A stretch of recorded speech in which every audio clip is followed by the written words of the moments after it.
la tradition dans les leçons inaugurales, je sais bien que c'est quelque chose qui est très décevant pour la salle, c'est qu'il n'y a pas de questions. Si vous voulez poser des questions aux conférenciers, vous avez un cocktail qui est organisé à cet effet à l'issue de notre soirée. Et puis, bien entendu, je suis sûr qu'il ne manquera pas d'y répondre autant que vous le souhaiterez. Nous allons donc passer, si vous le voulez bien, à notre deuxième leçon inaugurale, celle d'Yves Gégourel. Et le parrain qui a bien voulu accepter de jouer ce rôle est le professeur Philippe Chalmin. Alors, mon cher collègue, j'hésitais pour vous présenter entre historien et économiste. Et le fait que vous veniez en toge répond à ma question. Me donne également l'occasion d'expliquer à la salle pourquoi nous avons des couleurs différentes d'habits dans ce défilé académique. Avec le jaune, beaucoup plus jonquille, qui est même beaucoup plus beau que jaune tout de même, qui traduit, j'ai envie de dire, les disciplines à contexte fort littéraire, comme l'histoire. Et, comme vous avez revêtu cette toge jonquille, vous êtes d'abord donc professeur d'histoire, une histoire contemporaine. L'écarlate, que nous voyons en particulier pour nos deux collègues qui vont présenter leur leçon, qui la traduit plutôt les milieux économiques. L'amarante, telle que celle que je porte, qui concerne les aspects de sciences dures, les sciences fondamentales, les sciences dures, la physique, la chimie, les choses de genre. Alors parfois on dit les sciences inhumaines, parce que si je dis sciences dures, après on dit sciences molles, non, c'est sciences dures et sciences douces, sciences humaines, sciences inhumaines, c'est ça le point. Et puis il y a aussi éventuellement le cramoisi, là c'est la pharmacie. Et nous pouvons aller même jusqu'à la médecine, où là c'est très complexe, parce que vous avez soit du noir, soit du rouge, suivant que vous êtes professeur agrégé ou pas agrégé de médecine, c'est quelque chose, bon, qui n'a pas lieu d'être trop décrit ce soir et qui donc ne va pas nous gêner. Alors, évidemment, dans cette incise qui m'est permis uniquement parce que notre collègue a gagné un petit peu de temps sur le temps qui lui était imparti, je ne peux que mentionner aussi le violet que porte notre administratrice générale, qui concerne bien évidemment les personnels de direction ayant grosso modo rang de recteur, puisque c'est la couleur des recteurs et de ceux qui sont assimilés à eux pour piloter les établissements. Voilà, vous savez tout sur les couleurs des toges et des costumes de cérémonie universitaire. Alors, Monsieur Chalmin, donc, professeur d'histoire contemporaine, vous êtes tout de même aussi un économiste, puisque vous êtes le grand spécialiste des marchés des matières premières. Chaque année, le cercle que vous avez créé remet un rapport sur les marchés mondiaux de matières premières qui fait autorité dans notre pays et même au-delà, il faut être très, très honnête. Vous avez siégé au Conseil d'analyse économique auprès du Premier ministre, vous êtes conseiller de la Banque mondiale et d'autres établissements. En gros, vous êtes le référent dès qu'on veut parler d'économie des matières premières. Merci vraiment d'être venu jusqu'à nous aujourd'hui pour être le parrain de cette leçon inaugurale et je vous passe bien volontiers la parole.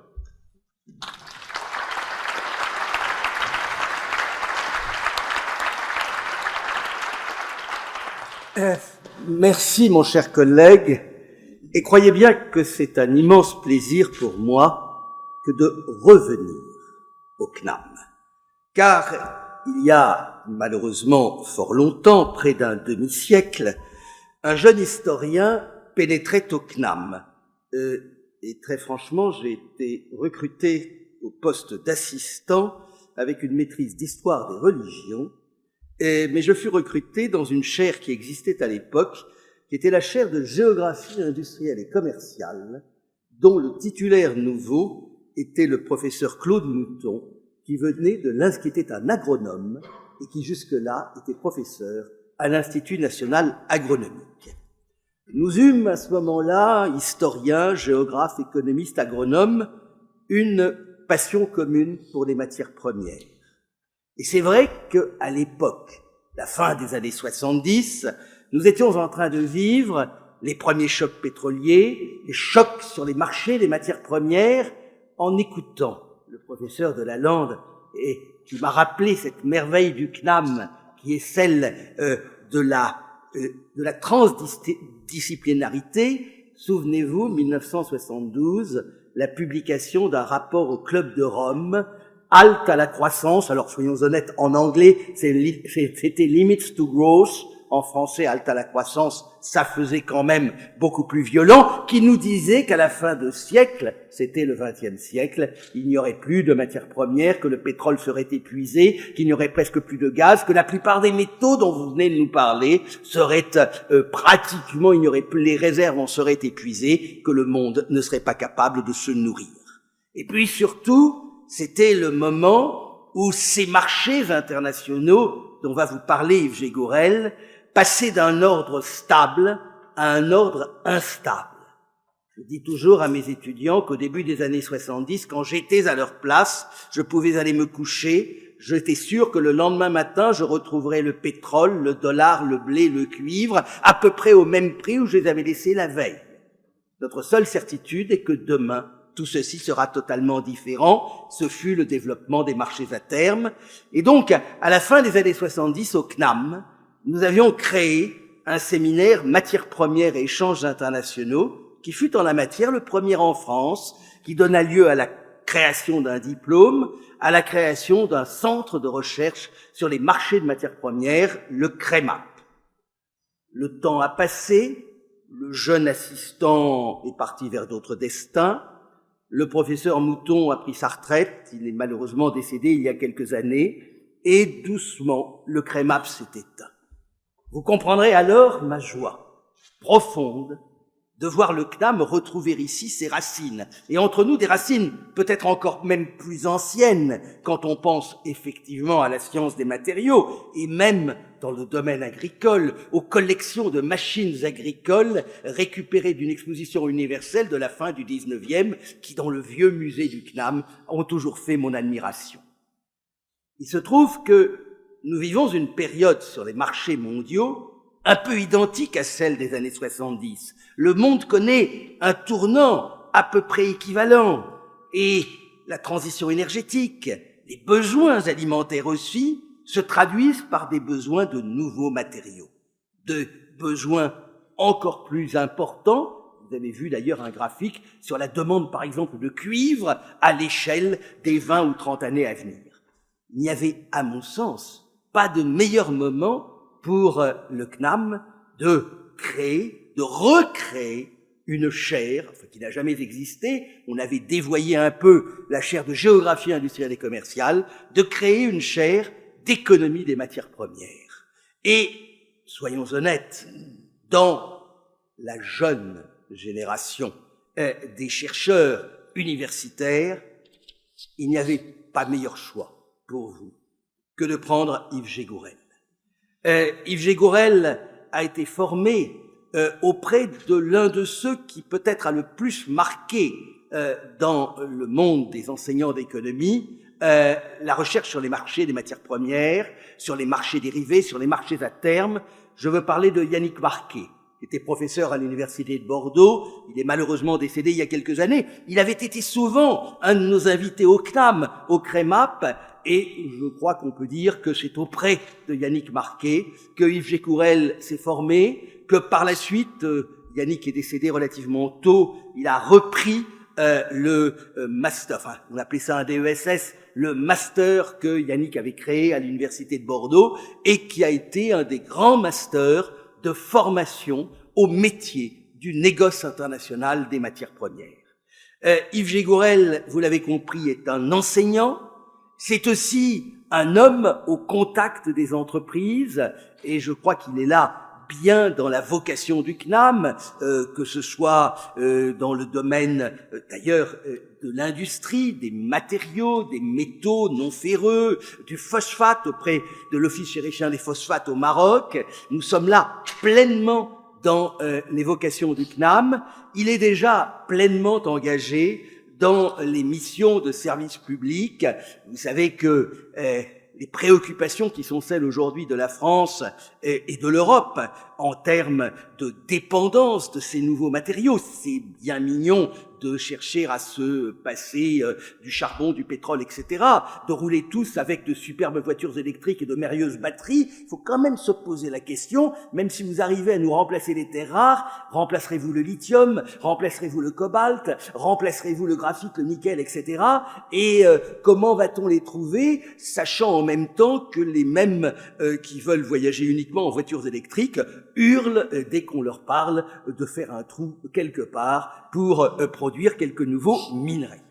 Voilà un petit peu les engagements d'Yves Gégourel, et croyez bien que je suis très très heureux de voir à quelques décennies d'écart ce passage de relais dans un CNAM qui me semble, et en écoutant le professeur Delalande, j'en avais encore cette impression, fidèle à sa vocation séculaire, transdisciplinaire, le moment où l'abbé Grégoire stockait des machines dans ce qui est devenu le musée, et puis le soir les faisait rouler pour les montrer aux artisans et aux ouvriers parisiens. C'est bien ça, la vocation du CNAM, et il me semble qu'avec Yves Gégourel, vous avez fait un choix tout à fait parfait. Bon vent, cher professeur Gégourel.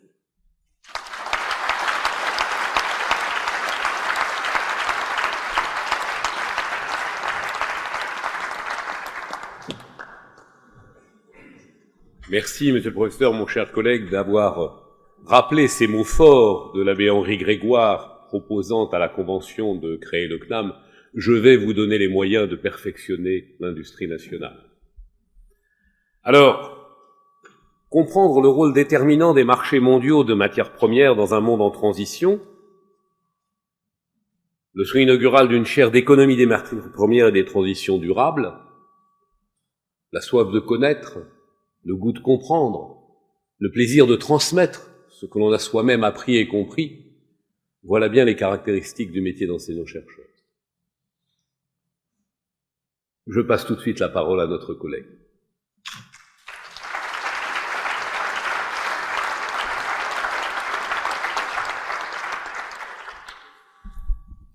Bonsoir à toutes et à tous. Merci Philippe pour ces mots particulièrement délicats. Madame l'administratrice générale, chers collègues, chers amis, mesdames, messieurs, je voudrais commencer par poser une question extraordinairement simple, triviale. Connaissons-nous vraiment les matières premières?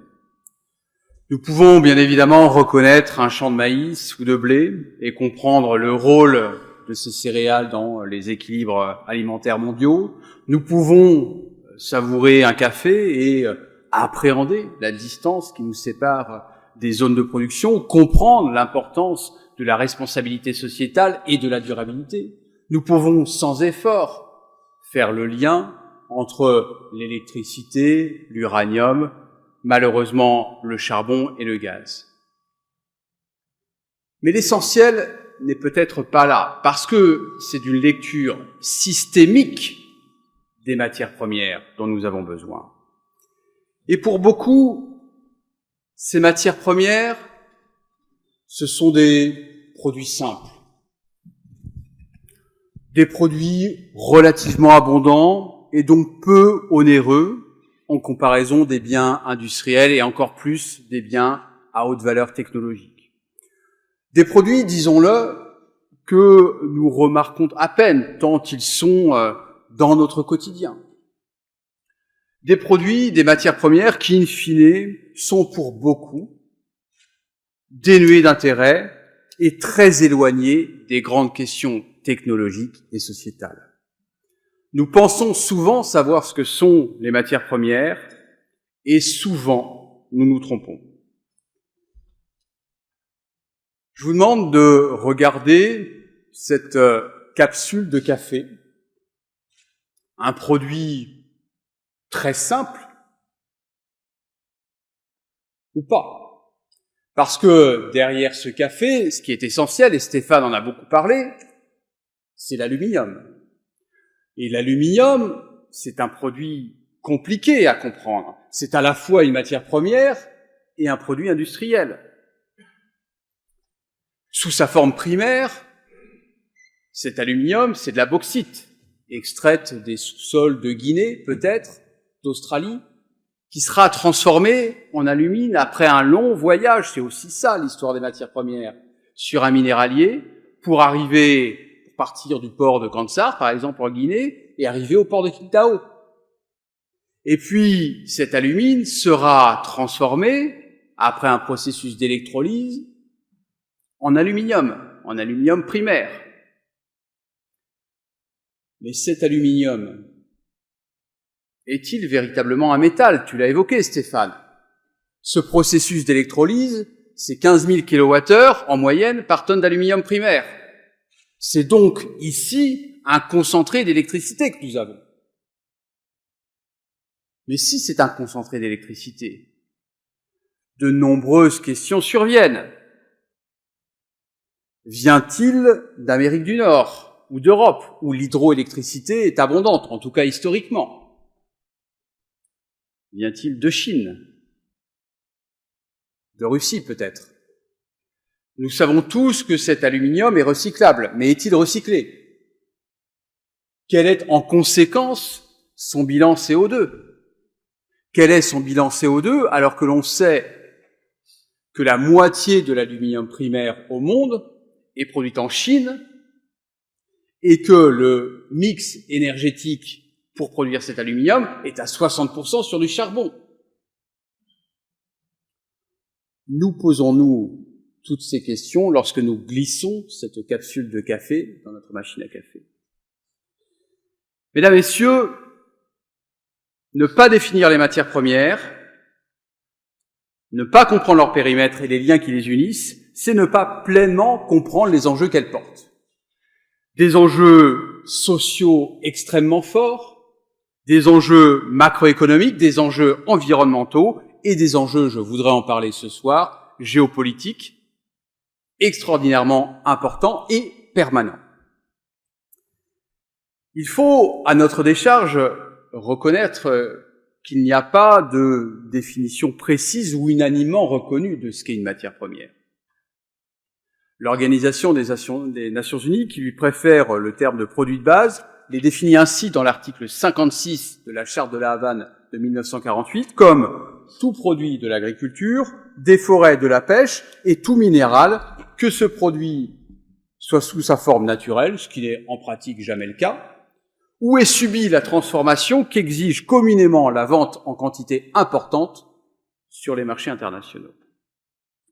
Une définition extraordinairement vaste, aussi vaste en réalité que l'univers ou que les multiples univers associés aux matières premières, qui regroupent, tu l'as évoqué, les produits agricoles au sens très large du terme, les céréales, les viandes, les produits laitiers, certains poissons, les minerais et les métaux, bien évidemment, dans lesquels on va distinguer les métaux ferreux, les métaux non ferreux, les métaux précieux, même si cette définition des métaux précieux n'a pas beaucoup de sens, quel est véritablement le point commun entre l'or et le palladium. Dans une logique industrielle, très peu. Et puis, cette grande catégorie des produits énergétiques. Le charbon, le gaz naturel, le pétrole et les dérivés pétroliers, de manière très schématique. Je le dis ce soir, je le répète, l'énergie, lato sensu, fait bien partie des matières premières. Les matières premières ne se situent pas à côté de l'énergie. Transformation minimale et vente sur les marchés mondiaux. Deux éléments qui nous rappellent que les matières premières, d'abord, ce ne sont pas les ressources naturelles et qu'elles doivent être également définies à l'aune de critères économiques. 4 critères pour définir les matières premières. D'abord, le premier critère, c'est un critère d'homogénéité, au sens économique du terme. C'est-à-dire que vous ne pouvez pas opérer, ou en tout cas c'est extrêmement difficile, de différenciation par la qualité. Je ne dis pas que la qualité ne joue pas sur les matières premières, bien évidemment que la teneur en métal d'un minerai va varier d'un pays à un autre, bien évidemment que le cacao du Cameroun ou de Côte d'Ivoire n'est pas celui du Ghana. Mais ces différences de qualité ne vous protègent pas de la concurrence internationale. En d'autres termes, lorsque les prix chutent ou lorsqu'ils montent, c'est pour tout le monde. Deuxième élément pour comprendre ces matières premières, au sens économique du terme. Ils sont, je l'ai dit, échangés sur des marchés mondiaux avec des chaînes de valeur qui font intervenir des acteurs souvent qualifiés de sulfureux, des acteurs toujours méconnus, mais qui jouent un rôle absolument essentiel de réconciliation de l'offre dans le temps et dans l'espace. Cet acteur méconnu, que Philippe a évoqué, c'est le négociant international en matière première, qui va jouer, au-delà de ces logiques de réconciliation, un rôle de gestion du risque de prix, puisque lorsque vous achetez une matière première à un endroit et à un moment donné, et que vous la revendez à un autre endroit et à un moment plus tard, vous avez du risque de prix, vous avez de la variation des prix. Troisième élément très important pour comprendre les matières premières, la volatilité de leur prix. Ce qui caractérise une matière première, c'est par nature l'instabilité des cours. Une instabilité qui s'expliquera par des phénomènes naturels, en partie. Bien évidemment que les conditions météorologiques vont jouer sur la disponibilité du blé, du maïs, du cacao, de tous les produits agricoles. Les conditions météorologiques vont également jouer sur la disponibilité du gaz, sur la disponibilité du minerai si vous avez des phénomènes climatiques extrêmes. Et puis à côté de cette dimension, de cette volatilité naturelle, vous allez avoir une volatilité alimentée par la spéculation. Vous ne pouvez pas avoir de marchés mondiaux de matières premières sans spéculation. Je ne la justifie pas. Je dis qu'ils ne peuvent pas fonctionner sans cette spéculation. Ce qui m'amène à un quatrième point qui me permet de définir les matières premières, point qui est extraordinairement mal compris, au regard des politiques publiques, c'est que les marchés mondiaux de matières premières sont financiarisés. En d'autres termes, le prix de référence sur toutes les matières premières que nous avons évoquées se forme en bourse, de manière quasi systématique, et c'est ça qui nous permet de définir les matières premières, ou, selon un anglicisme, les commodities. L'économie, vous l'imaginez bien, au sens de la chaire que je porte, ne nous aide pas uniquement à définir ce que sont les matières premières. Elle nous aide à comprendre les enjeux associés à ces matières premières. Et si nous nous concentrons sur le sujet qui est le nôtre aujourd'hui, celui de la transition environnementale, ou plus précisément de la transition énergétique, eh bien cette approche économique est absolument incontournable. Elle nous aide à comprendre, tu l'as dit Stéphane, que la transition énergétique crée un effet de demande considérable sur les ressources minérales. Elle nous aide à comprendre que la disponibilité de ces ressources minérales sera limitée pour une diversité de facteurs, mais qui vont interagir avec l'économie. Et elle nous aide à comprendre que ces problématiques de long terme, ces problématiques de disponibilité de long terme, ne sont pas en phase avec la réalité de court terme de ces marchés mondiaux de matières premières, et elle nous aide à comprendre que les industriels sont souvent coincés entre ces objectifs de court terme, associés par exemple à la rentabilité de leur production, et ces ambitions de long terme. J'ai limité, vous l'aurez observé, mon nombre de slides par rapport à Stéphane dans un objectif de sobriété. Je suis pleinement engagé dans la démarche. L'impact du côté de la demande des ressources minérales, l'impact de la transition énergétique sur ces ressources minérales a été largement documenté, et je voudrais être bref sur ce point-là. La transition énergétique repose sur 4 piliers. Je vous en propose 3 ici, le 4e, je le garde pour la fin. Premier pilier, c'est naturellement l'électrification des usages, et notamment celui du transport automobile, c'est-à-dire la fin du moteur à combustion interne, hors problématique carburant durable, voire combustion hydrogène, au profit des moteurs électriques. Mais si vous voulez plus de véhicules électriques, il vous faut, en tout cas sur les 10 prochaines années, plus de batteries lithium-ion. Et si vous voulez plus de batteries lithium-ion, il vous faut plus de lithium, il vous faut plus de graphite, et selon la technologie NMC, nickel, manganèse, cobalt, plus de nickel, vous l'aurez compris, plus de manganèse, plus de cobalt. Il y a bien évidemment la question du prix de ces ressources. Il y a la question de l'investissement minier associé à ces ressources.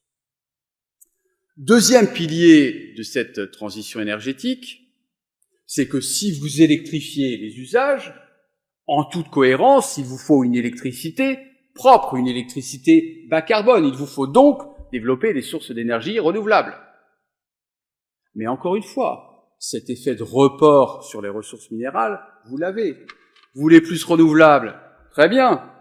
Plus de photovoltaïque, mais c'est plus de silicium. Vous voulez plus d'éolien offshore? C'est plus de zinc, c'est plus de terres rares dans les aimants permanents. Et donc, encore une fois, on est sur cette logique matière première comme fondement de cette transition énergétique. Et puis, troisième pilier, vous augmentez la consommation d'électricité, vous augmentez la production d'électricité via les renouvelables et le bas carbone, bien évidemment en y incluant le nucléaire. Il vous faut la transporter, cette électricité. Donc cette transition énergétique, je parle à l'échelle mondiale, vous impose de développer des réseaux électriques. Et de manière plus générale, vous impose de développer des infrastructures de transport de vecteurs énergétiques durables. Et encore une fois, vous avez un effet de report. Le cuivre, ça a été dit, est partout, dans tous les volets de la transition énergétique.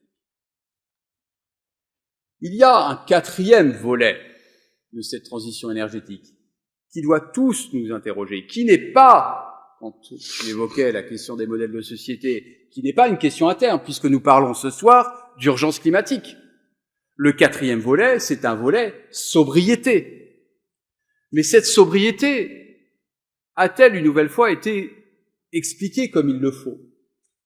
Lorsque j'entends sobriété, j'entends tout de suite après sobriété énergétique. Or, nous avons besoin de sobriété matière. Mesdames, Messieurs, chers collègues, lorsque je vois Joe Biden inaugurer une chaîne de montage d'un Hummer de 3 tonnes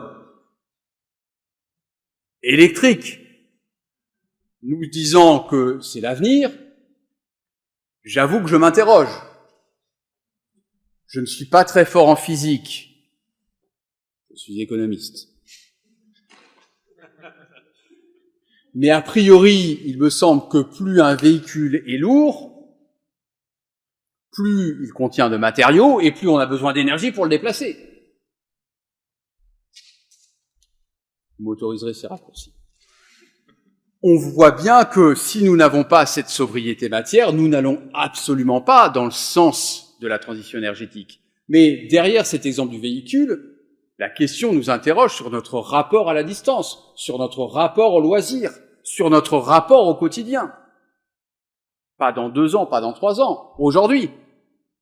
Envisagerons-nous, demain, d'aller au bout de l'Europe en train et pas en avion? C'est toutes ces questions que nous avons derrière la transition énergétique. À côté de cet effort de sobriété, nous avons bien évidemment la problématique du recyclage, et l'on doit ajouter à cette logique du recyclage la question de l'éco-conception, de l'éco-construction, et j'aimerais y rajouter un terme qui est celui aussi de la réutilisation des matériaux lorsque nous pouvons le faire. Vous le voyez sur les 3 premiers piliers, une demande qui va exploser, si je prends les scénarios de l'Agence internationale de l'énergie, une demande de lithium qui devrait être multipliée par plus de 40, une demande de graphite par 25, une demande de nickel et de manganèse par 20, une demande de cuivre qui sera multipliée par 2,6. Ouf! Sauf que la métallurgie du cuivre, c'est pas celle du lithium. Et que l'abaissement structurel des teneurs, ça fait des années qu'on l'observe. Et ce 2,6 sur le cuivre, il est très angoissant, très angoissant. Sans recyclage, nous ne passons pas sur la problématique de la transition énergétique. Ça, c'est du côté de la demande. Vous en doutez bien, quand un économiste vous parle de la demande, ce qui vient après, c'est l'offre. Il y a beaucoup de suspense.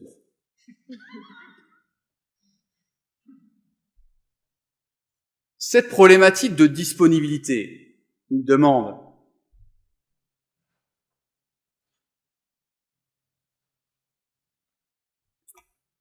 donc une demande qui va exploser avec une disponibilité qui, sans application de mesures correctrices, sera largement contrainte.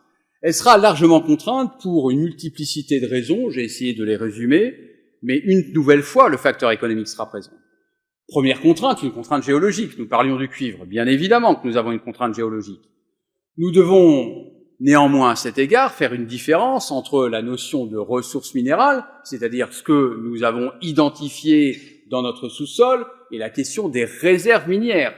La vraie question autour de la disponibilité, c'est bien cette fraction des ressources minérales exploitables économiquement. Il y a toujours une entreprise pour sortir un minerai, bien évidemment. Et ne nous trompons pas sur les chiffres. Les réserves mondiales, je dis bien les réserves mondiales de cuivre, sont constantes. Nous avons toujours, au rythme de consommation aujourd'hui, 38 années de cuivre devant nous. Les ressources s'épuisent, les réserves aujourd'hui sont constantes, mais elles ne le seront pas demain. Le deuxième élément qui nous interroge sur la disponibilité des ressources minérales, c'est une question technologique.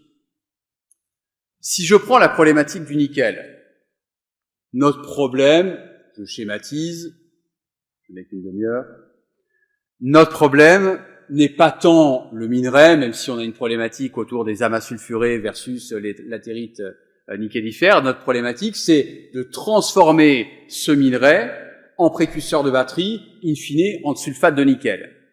Or, pour faire cette transformation, il vous faut des usines de lixiviation à haute pression acide, dont la technologie reste compliquée et qui coûte surtout 1 milliard.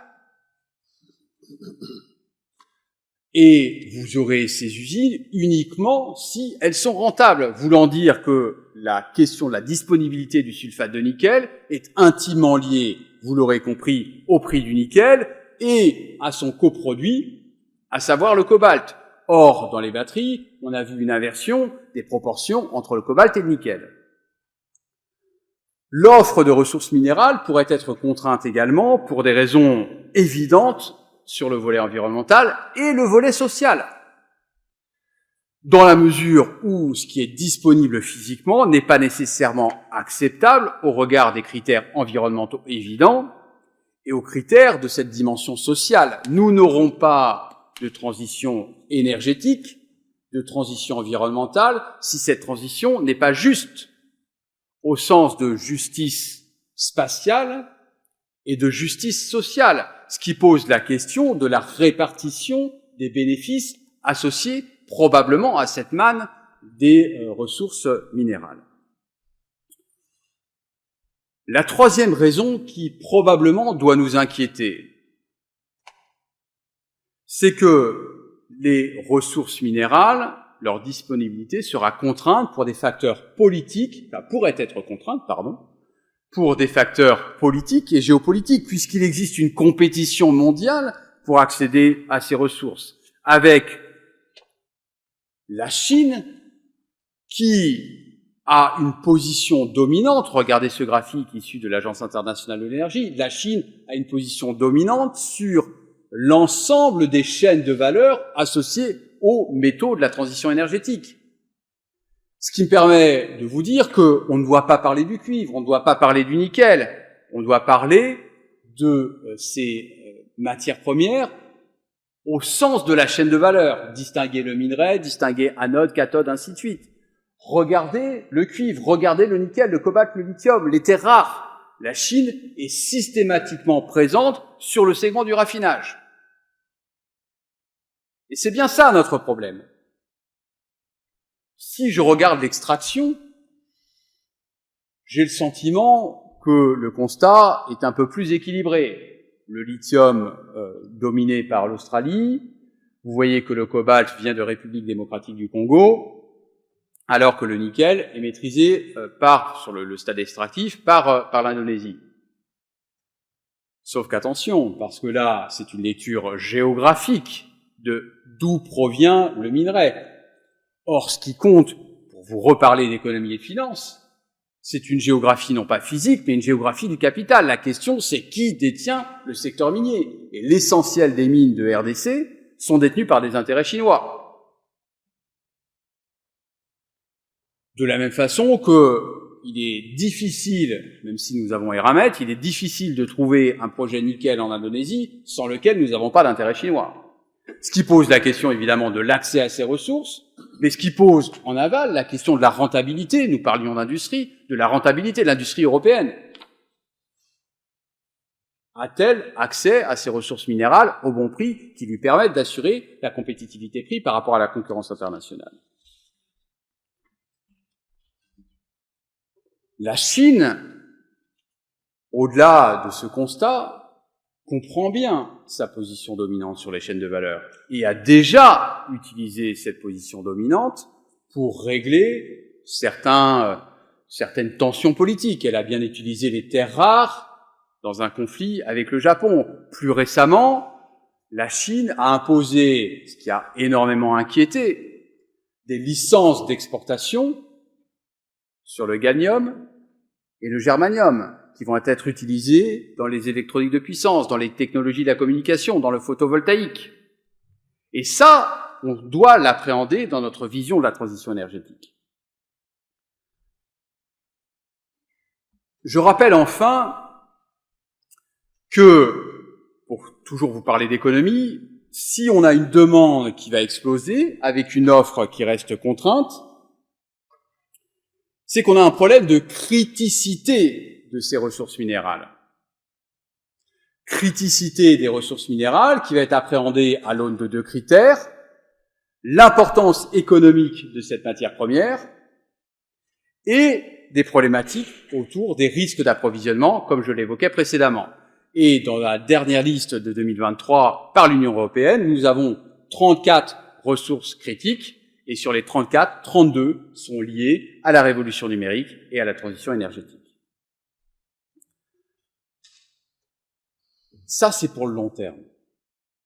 Nous allons manquer de ressources minérales. Et un raisonnement simple pourrait nous amener à dire, si on va en manquer, a priori, le prix va augmenter, on va pouvoir investir. Sauf que nous observons une dissonance forte entre la réalité de long terme sur cette problématique de transition énergétique et la réalité de court terme, qui sont cette réalité des marchés mondiaux de matières premières.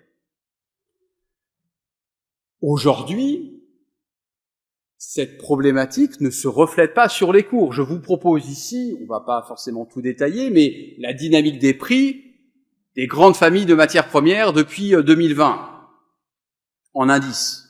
On voit de manière très rapide un effondrement du prix des matières premières au premier trimestre 2020, lié à la première vague Covid. Et puis, ce qu'on a tous vécu, une augmentation progressive à partir du deuxième trimestre 2020, une augmentation du prix des matières premières, de toutes les matières premières. Parce que la demande est repartie, elle est repartie très vite. Vous savez, quand vous ne savez pas parler des matières premières, que vous ne savez pas expliquer, vous répondez « c'est la Chine », et 2 fois sur 3, vous avez raison. Okay ? Pourquoi est-ce que les prix des matières premières ont augmenté ? C'est la Chine. La Chine a redémarré son appareil productif, alors que l'offre est restée à la traîne. Donc on voit une augmentation du prix des matières premières jusqu'au milieu de l'année 2020, lentement jusqu'à 2022, et à partir de 2022, cette réalité des matières premières, cette réalité des marchés mondiaux de matières premières, c'est une valse en 4 temps, totalement déconnectée des problématiques de transition énergétique. Premier temps de cette valse, l'angoisse. L'angoisse parce que des bruits de bottes s'entendent aux frontières de l'Ukraine, que, évidemment, il y a un risque de guerre. Or, la Russie est un exportateur majeur d'un grand nombre de matières premières dont nous avons besoin. Le blé, premier exportateur mondial, le palladium, l'aluminium, et puis, bien évidemment, le gaz dont je vais reparler. Les marchés s'angoissent avec une tonne de nickel qui, le 8 mars 2022, Philippe m'a appelé, passe dans la journée, pour vous expliquer cette logique de volatilité, une tonne de nickel qui, dans la journée, passe de $35 000, ce qui était déjà un prix très élevé, aujourd'hui on est à 19 000. 35 000 $ à 101 000 $ dans la journée. Voilà la réalité économique de ces marchés mondiaux de matières premières. Imaginez comment ça peut influencer l'effort de recherche et développement lorsque cette instabilité se perpétue. Et puis, ces marchés mondiaux, ils ont deux maîtres. Premier maître, la géopolitique, je l'ai évoqué. Deuxième maître, la macroéconomie. Avec un imprévisible vassal, la spéculation. Et à partir de mars 2022, les marchés changent de regard, se détournent de la géopolitique pour regarder la macroéconomie. Et la macroéconomie n'est pas bonne. La Chine confine son économie. La Réserve fédérale américaine augmente ses taux d'intérêt, ce qui fait apprécier le dollar, ce qui n'est jamais bon pour les matières premières. Et on voit ces matières premières qui, encore une fois, indépendamment des problématiques de long terme, chutent. Elles chutent jusqu'à l'automne 2022. Et puis, il y a un appel d'air. C'est l'espoir, puisque la Chine réouvre son économie, parce que l'augmentation des taux va se ralentir. Espoir, et puis déception, et aujourd'hui, on est dans cette problématique-là. Le prix des matières premières, le prix du cuivre, ne reflète pas le risque de disponibilité ou d'indisponibilité à long terme. Cette dissonance, je voudrais non pas provoquer, mais préciser un certain nombre de choses. Cette dissonance entre le court terme et le long terme s'observe aussi sur les logiques de flux, s'observe aussi sur les politiques européennes et les politiques françaises. Nous pouvons parler tant que nous voulons de transition énergétique. Notre problème en 2022 et 2023 fut le gaz naturel. Ni plus ni moins, pour des questions économiques et pour des questions sociales. Puisque sans gaz naturel, pas d'électricité. Pour vous donner un chiffre, en 2021, la Russie a exporté 167 milliards de mètres cubes de gaz vers l'Europe au sens large du terme, pour une consommation de 571 milliards de mètres cubes. Imaginez l'extraordinaire dépendance que nous avions au gaz russe. Et il fallait, le plus rapidement possible, trouver de nouvelles sources d'approvisionnement. C'était ça notre problématique 2022, et toujours 2023. Qu'avons-nous fait? Nous n'avions pas d'autre choix que de nous tourner vers une autre source de gaz, le gaz naturel liquéfié, qui, dans ce processus de transition, va jouer un rôle majeur, gaz naturel liquéfié, en provenance du Qatar dans une certaine mesure, et des États-Unis. Vous avez ici les évolutions, c'est pas tout à fait représentatif, mais les évolutions en valeur des importations françaises de GNL américain.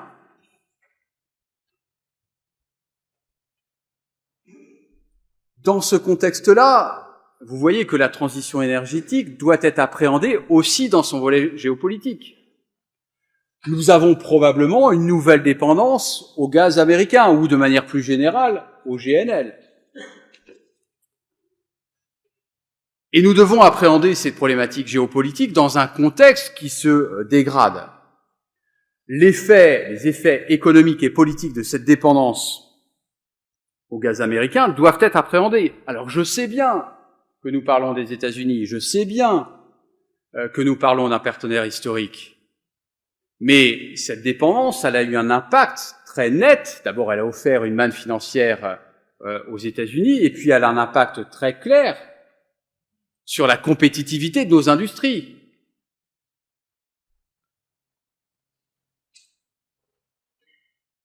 Parce que le prix du gaz naturel, en Europe, définit les prix de l'électricité, en raison du principe de l'ordre du mérite. On appelle les unités par ordre de croissance de coût de production. Et c'est le coût marginal, le dernier coût marginal, qui définit le prix de l'électricité. Donc aujourd'hui, vous le voyez, on a une parfaite corrélation entre les prix du gaz naturel et les prix de l'électricité.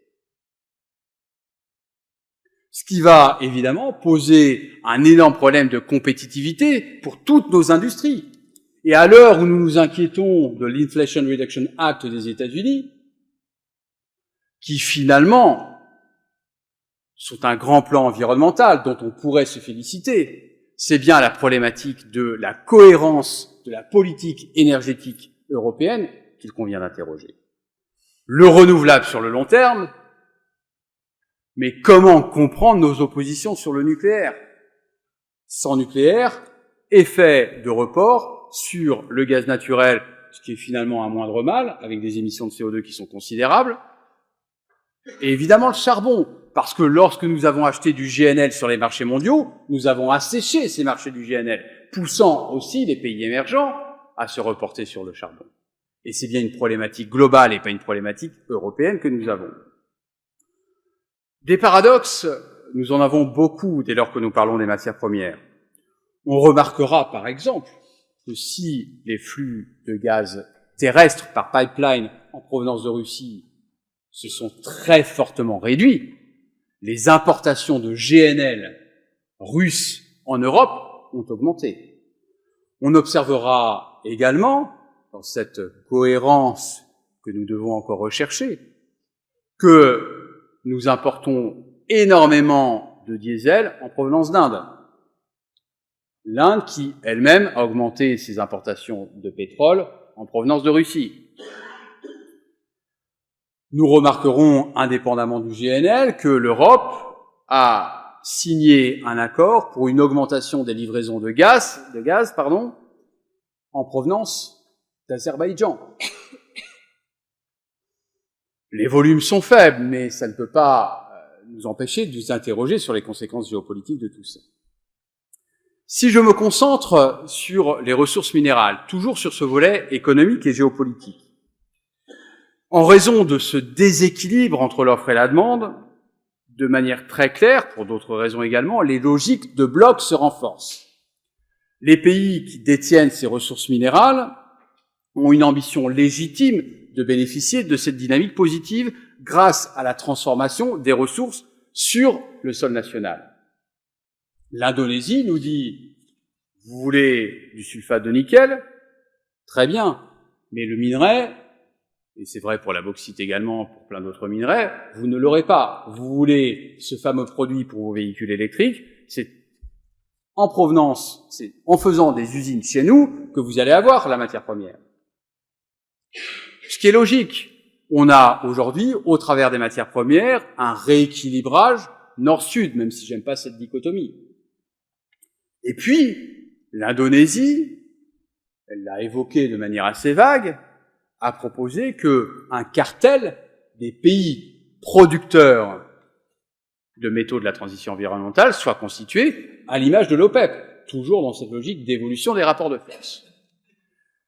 Du côté des pays importateurs, l'heure est bien évidemment à la sécurisation des approvisionnements de ces ressources minérales, sans lesquelles il ne peut pas y avoir de véhicules, il ne peut pas y avoir d'industrie. L'Europe, en mars 2023, a lancé le European Raw Material Act, visant à augmenter les approvisionnements nationaux européens. 10% de la consommation européenne doit être alimentée par des sources nationales, 15% pour les produits recyclés.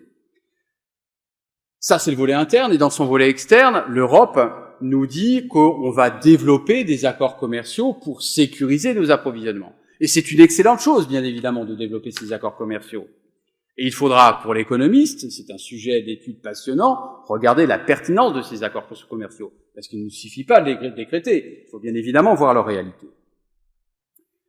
Mais, puisque notre rôle ici, en tant que titulaire de chaire, d'enseignant, est de former et de chercher, mais également d'interpeller, je voudrais vous dire que cette notion de sécurisation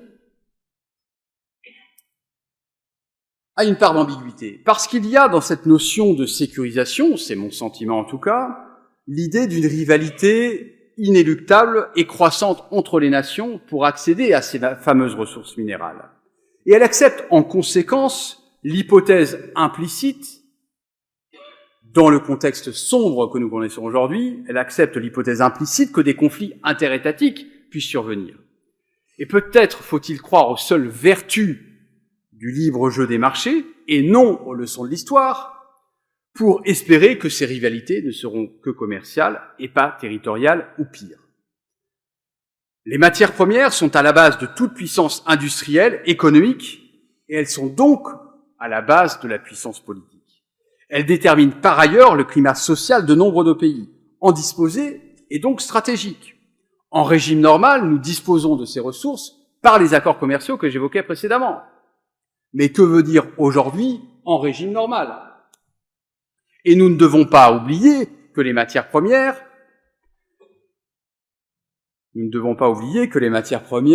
sont la condition à la fois du déclenchement en tant qu'objet stratégique de conflits armés internes ou externes, et elles sont les conditions du déroulement et de la durée de ces conflits, dans une logique directe et bien évidemment indirecte. Pensez à la réaction de la Pologne lorsque l'embargo européen sur les grains a été enlevé pour protéger son propre marché. La Pologne dit on va peut-être arrêter de livrer des armes à l'Ukraine, directement en lien avec la problématique céréalière.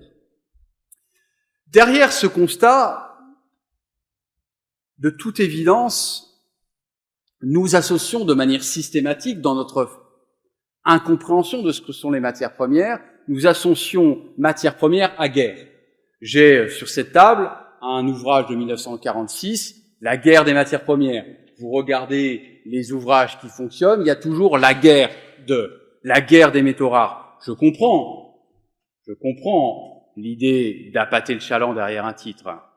Mais nous devons faire un effort intellectuel pour changer notre vision des matières premières. Les matières premières ne sont pas uniquement les conditions des conflits, elles sont les conditions de la concorde mondiale. Et nous le savons bien en Europe, puisque nous avons eu la communauté européenne du charbon et de l'acier. Nous avons construit l'Europe sur les matières premières, et pour reprendre les propos de Robert Schuman, nous avons compris que toute nouvelle guerre devait être non seulement impensable, mais également matériellement impossible. À côté donc de ces logiques de sécurisation, qui une nouvelle fois sont des bonnes politiques, nous devons avoir une diplomatie des matières premières. Je serai très rapide sur ces éléments-là, mais nous devons changer de paradigme et comprendre comment est-ce que les matières premières peuvent être l'objet de la concorde mondiale. Nous devons avoir une doctrine qui permet d'alimenter cette diplomatie nouvelle. Nous devons comprendre que les pays en développement ont des logiques de revendication légitimes sur les matières premières. Nous devons davantage les associer à ces logiques-là. Nous devons faire, et je terminerai sur ce point-là, à côté des grandes négociations sur le climat, des conférences internationales sur les matières premières. Parler du climat sans parler de matières premières, c'est décider qu'on va se mettre au régime sans parler du menu qu'on aura chaque jour. C'est un problème parce que nous ne convergerons pas sur ces éléments-là.